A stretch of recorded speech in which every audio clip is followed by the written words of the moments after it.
C'est un honneur pour moi de vous accueillir encore une fois dans l'émission Kangoka. Mon nom est Chris Dikumana. Aujourd'hui, nous sommes jeudi. Nous allons continuer avec le même enseignement que jeudi dernier. On est en train de répondre à la question qui dit: est-ce que l'esprit de malédiction financière existe? Je vous ai dit que les enfants de Dieu aiment faire référence à un esprit de malédiction financière. Et quand tu vois la situation, on sent qu'il y a quelque chose derrière qui fait que rien ne marche, que tout ce que tu essaies n'avance pas. Cet enseignement a commencé le 12 octobre. Je vous ai montré qu'il y a deux portes qui permettent l'entrée de cet esprit de malédiction. Les deux portes sont la mauvaise gestion et le manque de semences. J'ai suffisamment parlé sur la mauvaise gestion. La parole de Dieu dit dans 2 Corinthiens 9 verset 6, sachez-le, celui qui sème peu, moissonnera peu, et celui qui sème abondamment, moissonnera abondamment. Je vous ai dit que c'est un principe qui est réel, qui est actif, même aujourd'hui dans le Nouveau Testament. Il y a des enseignements qui disent que si tu ne donnes pas, ou si tu ne sèmes pas, tu es maudit. Ces enseignements disent que si tu ne sèmes pas, Dieu est en colère et il est fâché parce que tu l'as volé et tu es frappé, tes enfants sont malades, il y a des malédictions qui arrivent et ils insistent en disant que tu as volé Dieu. Ils se réfèrent à ce qui est écrit dans Malachie chapitre 3 où on dit: vous avez volé Dieu. J'aimerais un peu donner de la lumière. On ne peut pas voler Dieu. Dieu se suffit et il a tout. On ne peut pas voler Dieu. Mais c'est une façon de dire que si tu ne fais pas certaines choses, il y a une malédiction qui vient parce que tu n'as pas mis en pratique le principe. Ce qui est écrit dans Malachie chapitre 3 est une loi de l'Ancien Testament. Dans l'Ancien Testament, la loi était charnelle, c'est-à-dire que tout était lié à la loi. Si tu n'appliquais pas la loi, il y a la malédiction qui est liée au manque de la mise en pratique de la loi. Ce qui est différent avec le Nouveau Testament. Le Nouveau Testament, la loi est spirituelle, elle n'est pas charnelle. C'est-à-dire qu'aujourd'hui, dans 2 Corinthiens 9, verset 7, je vous demande tous de lire 2 Corinthiens chapitre 9, verset 7. Si vous lisez ce passage, c'est ça ce qui est demandé dans le Nouveau Testament. Le Nouveau Testament, on ne dépend pas de la loi. Parce que le verset dit que chacun donne comme il a résolu en son cœur, sans tristesse ni contrainte, car Dieu aime celui qui donne avec joie. C'est-à-dire dans le Nouveau Testament, tu dois donner volontairement et sans tristesse et surtout sans contrainte. Il ne faut pas qu'il y ait quelqu'un qui te pousse à donner. Il ne faut pas que tu donnes pour plaire à quelqu'un. Il ne faut pas que tu donnes à cause de la peur. Beaucoup de gens donnent aujourd'hui à cause de la peur.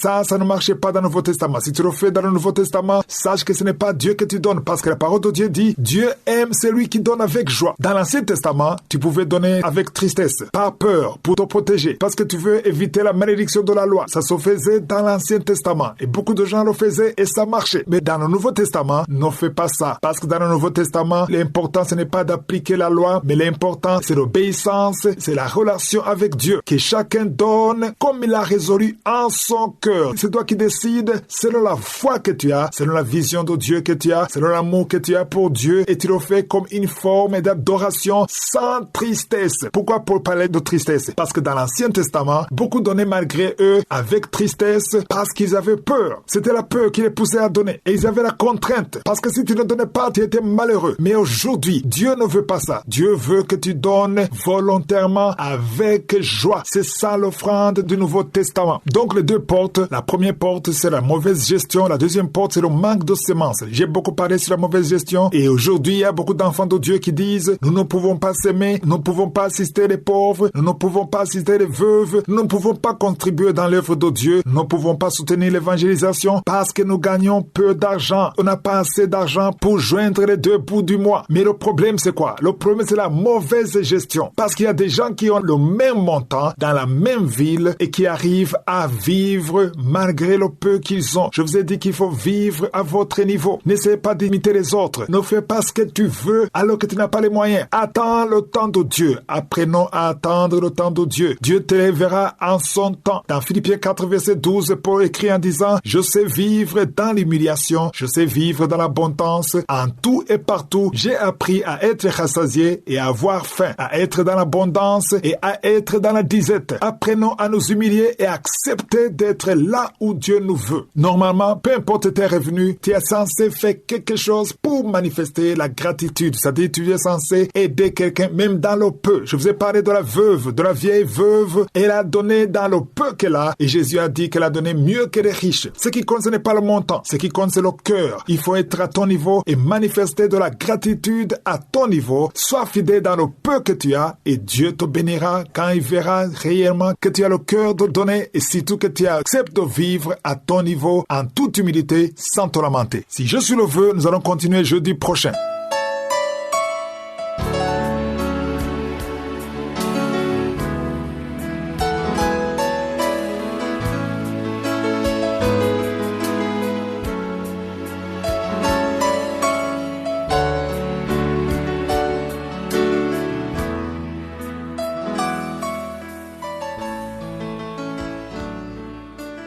Nous sommes maintenant dans le moment consacré à l'enseignement. Nous allons continuer avec l'enseignement que j'ai intitulé « Les derniers jours ». Nous sommes en train de lire dans 2 Timothée chapitre 3 versets 1 à 5.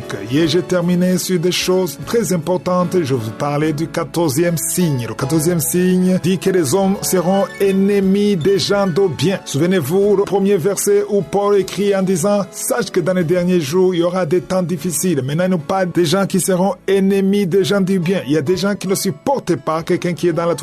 Si tu veux vivre pieusement, tu es dans la toiture, tu es persécuté. Il y a des gens qui ne le supportent pas. Et je revenais toujours au 5e verset où il disait « Éloigne-toi de ces hommes-là. » Comment est-ce qu'on s'éloigne de ces hommes-là? Pourquoi est-ce qu'il faut t'éloigner de ces hommes-là? Parce que quand tu ne t'éloignes pas, tu seras impacté d'une façon ou d'une autre. Tu seras affecté par cet esprit. Il y a des gens qui, au lieu de s'éloigner, s'approchent de ces gens. Comment est-ce qu'on s'approche? Comme aujourd'hui, il y a des gens qui s'abonnent, qui suivent toutes les vidéos, qui suivent tout ce que tu fais. Quand tu t'abonnes à quelqu'un, par exemple, quand tu t'abonnes sur une chaîne YouTube ou tu suis une page Facebook, ça dit que chaque fois que la personne poste des vidéos pour insulter, des vidéos calomniateurs ou blasphémateurs, tu es parmi les premiers à voir ça et tu écoutes ça. Tu prêtes l'oreille à cet esprit calomniateur ou blasphémateur. Parfois, tu te retrouves dans la situation de critiquer ces gens. Tu ne fais que les critiquer, tu n'es pas d'accord avec ce qu'ils disent, mais bizarrement, tu continues à les suivre. Tu restes abonné. C'est-à-dire que même si tu n'aimes pas ça, tu écoutes ça. Mais ce que tu ignores, à